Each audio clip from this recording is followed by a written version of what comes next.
Hello, আসসালামু আলাইকুম। Welcome back to সহজ রেসিপি। আশা করি সবাই ভালো আছেন। সপ্তাহে 3 দিন নতুন নতুন রান্না পেতে আমার চ্যানেলটি এক্ষুনি সাবস্ক্রাইব করুন। আমার চ্যানেলটি সাবস্ক্রাইব করতে নিচে লাল কালারের লেখা সাবস্ক্রাইব বাটনটি প্রেস করুন। লাইক, শেয়ার এবং কমেন্ট করে পাশে থাকুন। আজকের এপিসোডে আমি আপনাদেরকে দেখাবো কি করে খুব সহজে বাসায় চাইনিজ রেস্টুরেন্ট স্টাইলে চিকেন ফ্রাইড রাইস রান্না করা যায়। অনেকেই কমপ্লেইন থাকে যে চাইনিজের মতো চিকেন ফ্রাইড রাইসের সেন্ট দেখতে বা সবকিছু হয় না, একদম বাজে টাইপের হয়। কিন্তু আজকে আমি আপনাদের যেভাবে যে নিয়মে শেখাবো সেই নিয়মে যদি আপনারা করতে পারেন তাহলে একদম সেম চাইনিজ রেস্টুরেন্টের মতোই হবে। প্রথমে আমি মুরগির মাংসের প্রসেসটা দেখিয়ে দিই। আমি মুরগির মাংস বোনলেস কিউব কিউব করে কেটে নিয়েছি। সেখানে আমি আদা বাটা আর রসুন বাটা দিয়ে দিচ্ছি হাফ চা চামচ করে। সয়া সস দিয়ে দিচ্ছি 1 চা চামচ।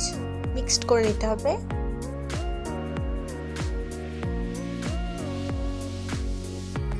এবারে একটি ফ্রাইং প্যানে একটু তেল দিয়ে আমি মুরগিটা একটু হালকা সেদ্ধ টাইপের করে নিব, কোনো পানি ছাড়া। পানি দিচ্ছি না, অল্প আঁচ দিয়ে ভালো করে রান্না করে নিতে হবে মুরগিটা।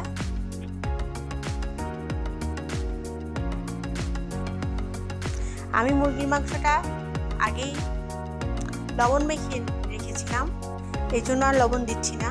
আর সয়া সসেও প্রচুর পরিমাণ লবণ থাকে। এবারে সেই পাত্রেই আমি একটি ডিম ভেজে নিব। আমি একটু গোলমরিচের গুঁড়া দিয়ে দিচ্ছি, লবণও দিয়েছি গোলমরিচের সঙ্গে। ডিমটা ঝুড়ি হয়ে গিয়েছে। এখন আমি আবার ওই পাত্রেই একটু তেল দিয়ে দিচ্ছি। প্রথমে আমি রসুন কুচি দিয়ে দিচ্ছি। চাইনিজ খাবারের রসুন কুচিটা অনেক সুন্দর ফ্লেভার নিয়ে আসে, এভাবেই দিতে হবে। আমার প্রসেসেই রান্না করবেন তাহলে এর স্মেল একদম চাইনিজ রেস্টুরেন্টের মতোই হবে, তখন আর কোনো কমপ্লেইন থাকবে না। রসুন হালকা বাদামি হয়ে এলে পেঁয়াজ দিয়ে দিচ্ছি। এবারে আমি গাজরটা দিয়ে দিচ্ছি, মটরশুঁটি দিয়ে দিচ্ছি। ফ্রাইড রাইসের জন্য যে সবজিগুলো ইউজ করা হবে ওগুলো বেশি সেদ্ধ করার দরকার নেই। তেলে একটু হালকা কাঁচা কাঁচা থাকলেই টেস্টটা বাড়বে। চাইনিজ খাবার বিশেষত্বই সবজিগুলো একটু কাঁচা কাঁচা থাকলে অনেক টেস্টি লাগে। লবণ দিয়ে দিচ্ছি একটু।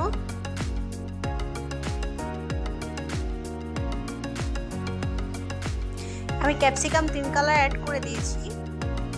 আপনারা চাইলে 1 কালার ইউজ করতে পারেন। আমি কালারফুল হওয়ার জন্য 3 কালারের ক্যাপসিকাম ইউজ করেছি, লাল, হলুদ আর সবুজ। এভাবে কেটেছি দেখেন। ক্যাপসিকামটা আমি শেষে দিচ্ছি কারণ ক্যাপসিকাম একটু কাঁচা কাঁচা থাকলে টেস্টি লাগবে। এটি অনেক নরম, বেশি আগে দিলে একদম গলে যেত। ক্যাপসিকাম দেওয়ার পর খুব বেশিক্ষণ ভাজার দরকার নেই। আমি একটু লবণ দিয়ে দিচ্ছি ক্যাপসিকামের মধ্যে যাওয়ার জন্য। এবার আমি আগে ফুটন্ত গরম পানিতে তেল আর অনেকখানি লবণ দিয়ে ভাত সেদ্ধ করে রেখেছিলাম, সেই সেদ্ধ পোলাওয়ের চালের ভাত আমি দিয়ে দিচ্ছি। এটি আমি পানি ঝরিয়ে রেখেছিলাম একটি চালনিতে। অবশ্যই লবণটা একটু বেশি দিবেন চালটা সেদ্ধ করার সময়, তাহলে এক্সট্রার পরে লবণ লাগবে না। একটু তেল দেওয়াতে ঝরঝরো হয়। আর এটি গরম গরম ঢালবেন না, একটু ঠান্ডা হতে হবে। ভাত সেদ্ধ করার পর গরম গরম ভাত এটা যদি এভাবে দিয়ে দেন তাহলে একদম পারফেক্ট হবে না। খুব আস্তে আস্তে চুলার আঁচটা একটু বাড়িয়ে রেখে এটা মিশাতে হবে। আমি একটু সয়া সস দিয়ে দিচ্ছি 2 চা চামচ, টমেটো সস দিয়ে দিচ্ছি, কাঁচামরিচ দিয়ে দিচ্ছি। আমি এখন ডিম আর চিকেন আগে ভেজে রাখা ছিল সেটা দিয়ে দিচ্ছি। একদম হয়ে যাওয়ার পর টমেটো সস আর সয়া সসটা দেওয়াতে স্মেলটা অনেক সুন্দর আসবে। আর গোলমরিচ ইউজ করেছি আমি মুরগির মধ্যে এবং ডিমের মধ্যে। গোলমরিচ ইউজ করাতে একটা সুন্দর স্মেল আসবে। খুব ভালো করে মিক্স করা হয়ে গিয়েছে দেখেন। ক্যাপসিকামগুলো হচ্ছে একটু আস্ত থাকবে, এটাই অবশ্যই মাথায় রাখবেন। ক্যাপসিকাম বেশি ভাজা হয়ে গেলে খেতে টেস্ট লাগবে না। চাইনিজ রেস্টুরেন্টগুলোতে এভাবেই করে। তৈরি হয়ে গেছে আমার খুব সহজেই একদম রেস্টুরেন্টের মতো টেস্টি খাবার, চিকেন ফ্রাইড রাইস। আশা করি বাসায় সবাই ট্রাই করবেন।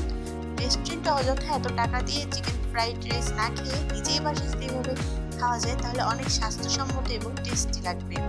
এই ক্ষেত্রে আপনারা অবশ্যই খেয়াল রাখবেন ভাতের পরিমাণটা যেন এই সবজি, পেঁয়াজ এবং মাংস পরিমাণের থেকে খুব বেশি হয়ে না যায়, সেক্ষেত্রে অনেক সময় খেতে বাজে লাগে।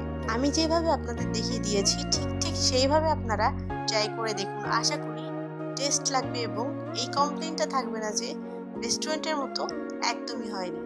আমার চ্যানেলটি যদি ভালো লেগে থাকে অবশ্যই লাইক, শেয়ার করুন এবং আমার চ্যানেলটি সাবস্ক্রাইব করুন। সবাই ভালো থাকুন। আল্লাহ হাফেজ।